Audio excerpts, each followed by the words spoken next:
એક સામાન્ય પરિવારમાંથી એમણે તે વખતે જોયું કે અંગ્રેજો દ્વારા આપણા આદિવાસીઓની જળ જંગલ જમીન પર તરાપ મારવામાં આવે છે, આદિવાસીઓ પર કરવેરા નાખવામાં આવે છે અને 1899માં મુંડા વિદ્રોહ અંગ્રેજો સામે થયો, એની નેતાગીરી બિરસા મુંડાજીએ લીધી અને એમાં એમની ધરપકડ કરવામાં આવી, ઘમાસણ યુદ્ધો થયા, એક બાજુ તીરકમઠા ભાલા, એક બાજુ ગોળીબાર થયો અને એમને જેલમાં પૂરવામાં આવ્યા અને માત્ર 25 વર્ષની ઉંમરમાં જેલમાં એમનું મૃત્યુ થયું અને સેનામાંથી મૃત્યુ થયું છે એના આજ દિન સુધી કોઈ પુરાવા આપણને મળ્યા નથી। ત્યારે સાથીઓ, આ બિરસા મુંડાનો ધ્યેય આદિવાસી સ્વાયત્ત રાજ, આદિવાસી સ્વતંત્ર રીતે સ્વમાનભેર શેરની જેમ જીવે એવો ધ્યેય હતો। તમને ને અમને બધાને ઇતિહાસમાં ભણાવવામાં આવ્યું, ઉત્ક્રાંતિવાદ, ચાર્લ્સ ડાર્વિનના ઉત્ક્રાંતિવાદના સિદ્ધાંતોમાં જણાવવામાં આવ્યું કે જ્યારે આ પૃથ્વી પર માનવી સભ્યતાનું ઉત્પન્ન થયું ત્યારે આદિમાનવ તરીકે સૌપ્રથમ પૃથ્વી પર આદિવાસીઓ આવ્યા। શરૂઆતમાં પેડાની શોધ થઈ, અગ્નિની શોધ થઈ, ધાન્યની શોધ થઈ, ખેતીની શોધ થઈ અને બધા ખેતીની શોધની સાથે સાથે પરિવારો સાથે રહેતા થયા એટલે નાના નાના ગામો, નાના નાના કબીલાઓ બન્યા અને એ કબીલાઓના મુખીઓ બન્યા, સરદારો બન્યા અને શાંતિથી પ્રકૃતિ સાથેનું એમનું જીવન ચાલુ હતું। એ દરમિયાન આ દુનિયામાં સંપત્તિ માટે લડાઈ થઈ, સત્તા માટે લડાઈ થઈ, સ્ત્રીઓ માટે લડાઈઓ થઈ અને એમાં એ લોકોની જે સભ્ય સંસ્કૃતિ પોતાને માનનારા સમાજ દ્વારા આદિવાસી સમાજના એક કબીલાઓ પર આક્રમણો થયા। સામદામ દંડભેદ નીતિ અંતર્ગત જ્યારે આપણા આદિવાસી સમાજના એ લોકો સરેન્ડર નહીં થયા તો યુદ્ધો કરીને આપણા કબીલાઓ છીનવાઈ ગયા અને આપણું શોષણ થયું, ઘર્ષણ થયું, જળ જંગલ જમીનો છીનવાઈ અને તમે જોયું હશે આપણા દેશ પર બહારથી મુગલો આવ્યા, ડચો આવ્યા, હુણો આવ્યા, અંગ્રેજો આવ્યા, પોર્ટુગીઝો આવ્યા, ફ્રેન્ચો આવ્યા અને આ અંગ્રેજોએ પણ 200 વર્ષ આપણા દેશ પર રાજ કર્યું। એ ઇતિહાસથી લઈને આજ દિન સુધી આદિવાસીઓનું માત્ર ને માત્ર શોષણ થતું આવ્યું છે। ત્યારે આદિવાસીએ આઝાદીની લડતમાં પણ તમે જોયું હશે, તમે બિરસા મુંડાનો ઇતિહાસ વાંચો, તમે ગુરુ ગોવિંદનો ઇતિહાસ વાંચો, ટાટિયા મામા ખાદ્ય નાયકનો ઇતિહાસ વાંચો, તમે માનગઢ ધામમાં થયેલો હત્યાકાંડનો ઇતિહાસ વાંચો, તમે દડવાડામાં પાલ દડવામાં થયેલો હત્યાકાંડનો ઇતિહાસ વાંચો તો આ ઇતિહાસમાં આદિવાસીઓ અંગ્રેજોને હંપાવ્યા, પણ કૂટનીતિ કરીને અંગ્રેજોએ આપણા લોકોને નરસંહાર કરી અને આપણા વિસ્તારમાં આપણા ક્રાંતિકારી લોકોને શહીદી વહોરવી પડી। દેશના આઝાદીમાં આપણું આટલું મોટું યોગદાન હતું, દેશ આઝાદ થયો, દેશમાં લોકશાહી આવી, લોકશાહીમાં દેશમાં બંધારણ બન્યું અને બંધારણની કલમમાં 444, 244, 13 કમાં આપણા વિસ્તારને 5મી અનુસૂચિ તરીકે જાહેર કરવામાં આવ્યો। એ જ પ્રકારે દેશના આસામ હોય, સિક્કિમ હોય, મિઝોરમ હોય, નાગાલેન્ડ હોય, મેઘાલય હોય, તમામ રાજ્યને અનુસૂચિ 6 અંતર્ગત સમાવેશ કરવામાં આવ્યો। ત્યારે અનુસૂચિ 6 ત્યાં લાગુ કરવામાં આવી અને ગુજરાતમાં આજ દિન સુધી અનુસૂચિ 5 લાગુ કરવામાં નથી આવી અને આ સત્તામાં બેઠેલા લોકો અનુસૂચિ 5 લાગુ હોવા છતાં પોતાનો સત્તાનો દુરુપયોગ કરીને આદિવાસીઓની જમીનો છીનવી રહ્યા છે, આદિવાસીઓના ખનીજો છીનવી રહ્યા છે, કુદરતી સંપાદનો છીનવી રહ્યા છે, રોડના નામે, ડેમના નામે, આ વિસ્તારમાં કોરિડોરના નામે, જીએમડીસીના નામે, હાઇડ્રોપાવરના નામે, જીઆઈડીસીઓના નામે, સરકારી આવાસોના નામે, સ્ટેચ્યુના નામે આજે આદિવાસીઓને એમની જમીનો છીનવાઈ રહી છે। આજે આખા દેશમાં 80 લાખ આદિવાસીઓ વિસ્થાપિત થયા છે, એ આ સરકારો દ્વારા કરેલી દેન છે સાથીઓ। આજે ગુજરાતમાં, આજે દેશમાં 8% આદિવાસીઓ છે। 2011ની વસ્તી ગણતરી પ્રમાણે 11 કરોડથી પણ વધારે દેશમાં આદિવાસીઓ છે। આજે ગુજરાતમાં 15% આદિવાસીઓ છે। 1,25,00,000 આદિવાસીઓ ગુજરાતમાં છે। 29 જાતિઓ ગુજરાતમાં આદિવાસીઓની છે। આજે તમે મને બતાવો કયા ક્ષેત્રમાં આદિવાસીઓ 15% છે બતાવો મને. તમે સચિવાલયમાં જોશો આદિવાસીઓનું લિસ્ટ તમે માંગજો, તમે હાઈકોર્ટના જજની યાદી જોઈ લેજો, તમે ઇન્ડસ્ટ્રીયલના આપણા આદિવાસીઓને કેટલા લાભો મળ્યા છે જોજો, તમે રિયલ એસ્ટેટમાં આપણા આદિવાસીઓની સંખ્યા જોજો. ત્યારે આઝાદીના 78 વર્ષમાં સરકારોએ માત્ર ને માત્ર આદિવાસી બજેટમાંથી અમૃત મહોત્સવો કાઢે છે, વિકાસ મહોત્સવો કાઢે છે, ગૌરવ યાત્રાઓ કાઢે છે અને પોતાના તાઇફાઓ કરે છે. ત્યારે હવે આપણે બધાએ જાગી જવાનું છે અને આ સરકારને 2027માં ઉખાડીને આપણે ફેંકી દેવાની છે.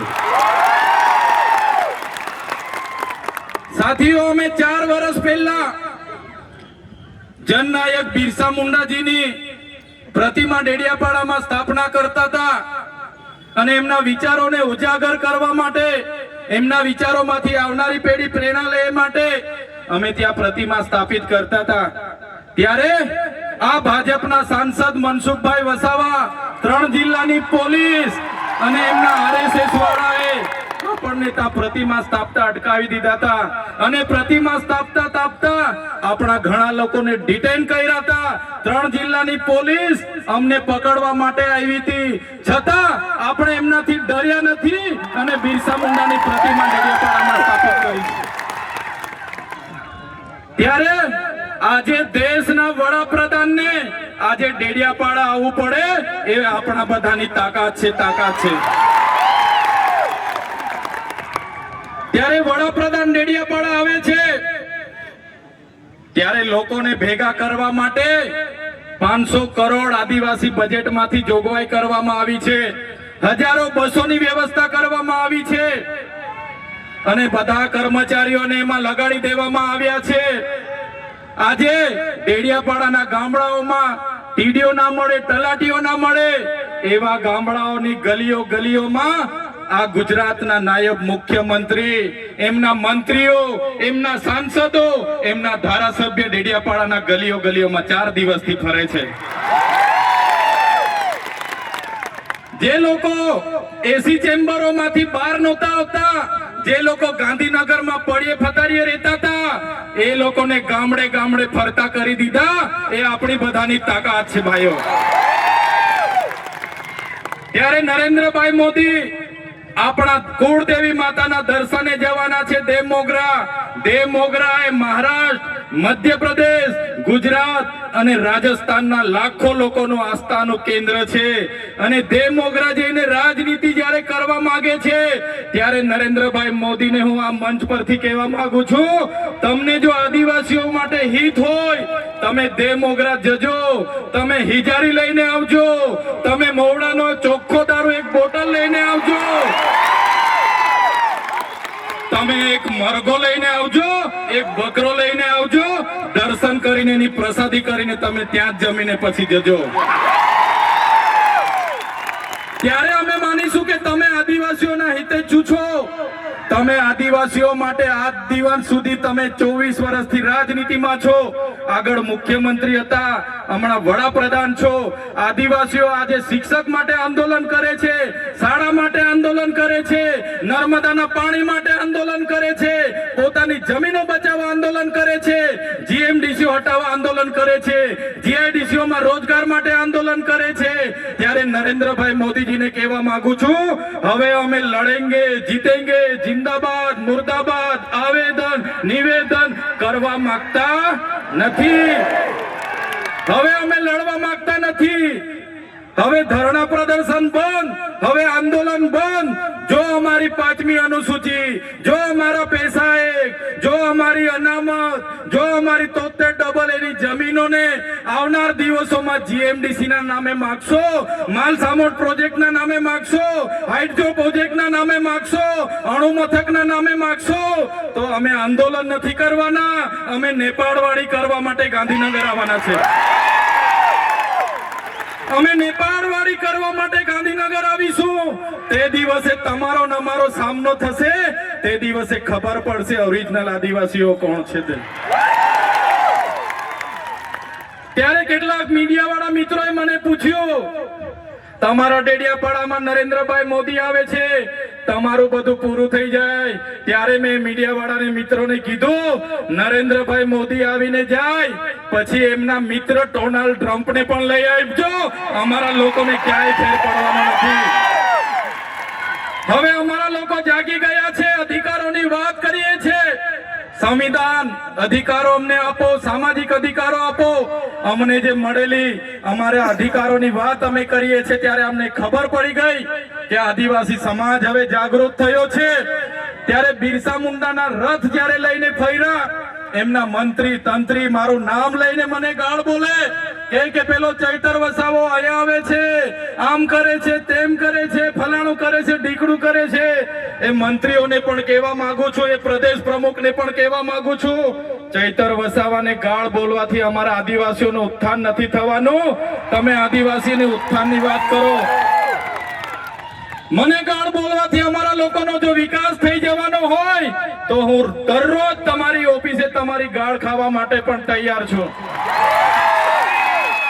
સાથીઓ, અમે આનંદભાઈ સાથે વિધાનસભામાં લડીએ, રોડ પર લડીએ, સદન પર લડીએ અને આદિવાસીઓની ન્યાયની વાત કરીએ, અધિકારની વાત કરીએ. આ લોકોને ગમતું નથી. આનંદભાઈ પર અનેક કેસ થાય, મારા પર અનેક કેસ થાય, અમને જેલોમાં નાખવામાં આવે, પણ અમે આ સરકારની જેલોથી અમે ડરવા વાળા લોકો નથી, અમે લડવા વાળા લોકો છે. સાથીઓ, આ મંચ પરથી કહેવા માંગીએ છીએ, આ ચૈતર વસાવાના, અનંત વસાવાને જ્યારે સમાજની જરૂર પડશે અમે આ ધડ ધરવા માટે પણ તમારી સાથે તૈયાર છે. આ ધડ ધરવા માટે પણ અમે સમાજ માટે તૈયાર છે. એક ગુજરાતના મુખ્યમંત્રી ભૂપેન્દ્રભાઈ પટેલ, એક ગુજરાતના ઉપમુખ્યમંત્રી હર્ષભાઈ સંઘવીની પોલીસમાં પાણી નથી કે આ ચૈતર વસાવાના અનંત પટેલને એરેસ્ટ કરી શકે. ત્યારે સાથીઓ, જાગવાની જરૂર છે. આગળ ડોક્ટર સાહેબે કીધું, આપણી જે મૂળ સંસ્કૃતિ છે આપણે ભૂલી જાયેલા. આપણો નંદરિયો દેવ, આપણો ગામનો હિમારિયો દેવ, આપણો વાઘદેવ, ગોવાળદેવ, આપણો કાળિયો ભૂત, આપણે ધરતી માતાને પૂજનારા, આપણે નદી નાળાને પૂજનારા, આપણે ચંદ્ર અને સૂર્યને પૂજનારા, આપણે પ્રકૃતિના પૂજક તરીકે છે. ત્યારે જન્મ મરણની વિધિ, લગ્નની વિધિ આપણે ભૂલી ચાલ્યા છે. ત્યારે આજે આ લોકો આપણા પર જાતિનો દાખલો માંગે છે, પુરાવા માંગે છે. ભણેલા છોકરાઓને પૂછી લો. સાથીઓ, જે આપણી રીત પરંપરાઓ છે, આપણો જે પહેરવેશ છે, આપણા પૂર્વજો આઝાદી પહેલા ઓળખી કાઢતા હતા. ગોરા અંગ્રેજો આવ્યા, એમના પહેરવેશ, એમની બોલી પરથી આપણા પૂર્વજો જાણી ગયા કે આપણા દુશ્મન છે.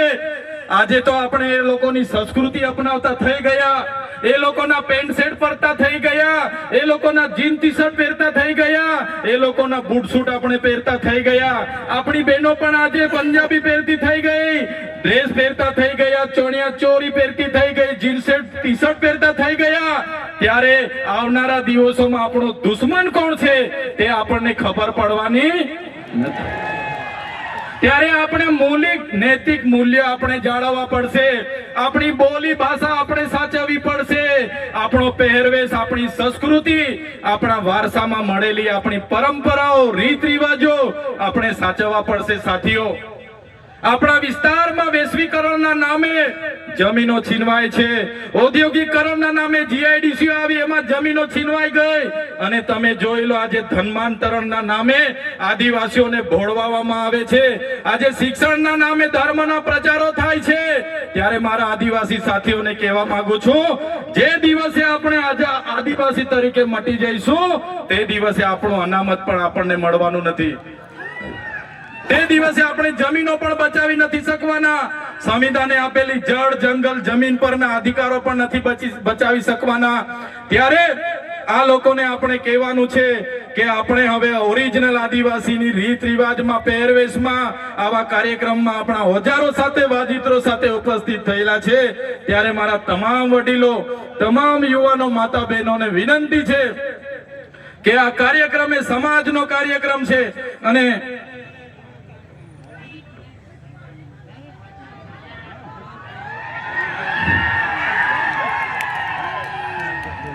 આજનો આ કાર્યક્રમ એ આપણી સમાજની તમે એકતા બતાવી છે. આજે ભાજપના એ નેતાઓને ભાજપના મુખ્યમંત્રી ઉપમુખ્યમંત્રીને અને ભાજપના વડાપ્રધાનને આદિવાસીઓની તાકાત આજે આપણે બતાવી દીધી છે, એ બદલ બધાનો ખૂબ ખૂબ આભાર. આ આપણી તાકાત છે. અને જ્યારે પણ કોઈ જીએમડીસી ની વાત આ વિસ્તારમાં લઈને આવશે, જ્યારે પણ આ વિસ્તારમાં હાઇડ્રો પ્રોજેક્ટના નામે ગામડાઓ વિસ્થાપિત કરવાની વાત કરશે, કોરિડોરના નામે ગામડાઓને વિસ્થાપિત કરવાની વાત આવશે, માલસામુડ પ્રોજેક્ટના નામે ગામડાઓ વિસ્થાપિત કરવાની વાત આવશે, કે કેવડિયાની મારી બહેનોને હેરાન કરવાની વાત આવશે, તે દિવસે પણ આવો ઘોડાપુર આપણે પહોંચવાનું છે. તે દિવસે પણ ઘોડાપુર થઈને આપણે પહોંચવાનું છે. ત્યારે મારા સાથીઓ, મારા વડીલો, મારા યુવાનો, બાળકો, સૌ તમે પોતાના વિસ્તારમાંથી પોતાના રોટલા ખાઈને પોતાના ભાડે થઈને તમે અહીંયા પહોંચેલા છો. ત્યારે આ તમારો ભાવ, આ તમારા અમારા પ્રત્યેનો પ્રેમ, આ તમારો સહકાર અમારી તાકાત છે. આજે અનંતભાઈ અને હું જ્યારે આવડી મોટી સરકાર સામે લડતા હોય, આ સરકાર પર પોલીસ છે, આર્મી છે, એમના કલેક્ટર છે, એમના એસપી છે, એમની કોર્ટો છે, એમનું તંત્ર છે, યંત્ર છે, મંત્ર છે, પણ અમારી સાથે અમારી જનતા છે. એ લોકો અમને ક્યારે કાઢી નહીં શકે.